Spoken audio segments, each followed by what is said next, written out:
অমর একুশে বইমেলায় শিশুদের আগ্রহের কেন্দ্রে থাকে শিশু প্রহর। সাপ্তাহিক ছুটির দিন শনিবার বেলা 11টায় মেলার গেট খুলে দেওয়া হয়, আর প্রথম দিকেই শুরু হয় শিশু প্রহর। শিশুদের সবচেয়ে আগ্রহের আয়োজন পাপেট শো, গল্পের আসরে বাবা মায়ের হাত ধরে আসা ছোট ছোট সোনামণিদের কলকাকলিতে তৈরি হয় উৎসব মুখর পরিবেশ।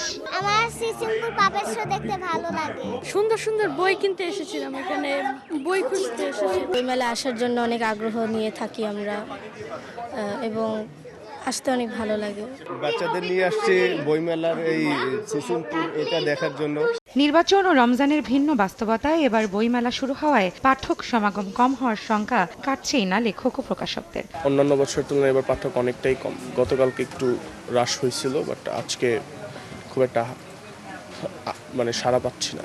লেখকরা বলছেন, বিজ্ঞান ও সায়েন্স ফিকশনের বইয়ের চেয়ে রহস্যের উপন্যাসের প্রতি ঝোঁক বেশি বর্তমান প্রজন্মের। বর্তমান যে প্রজন্ম, এই প্রজন্মটা আমি বলতাম তারা বই বিমুখ, তারা বই থেকে ডিটাচড। তারা এই যে টিকটক, ফেসবুক, এগুলো নিয়ে পড়ে আছে। পাঠকরা সাধারণত গল্প, উপন্যাস এ ধরনের বই পছন্দ করে। মেলা প্রাঙ্গণে অপ্রীতিকর ঘটনা এড়াতে কাজ করছে আইনশৃঙ্খলা রক্ষাকারী বাহিনী। রৌনক নিয়ন্তা, সময় সংবাদ, ঢাকা।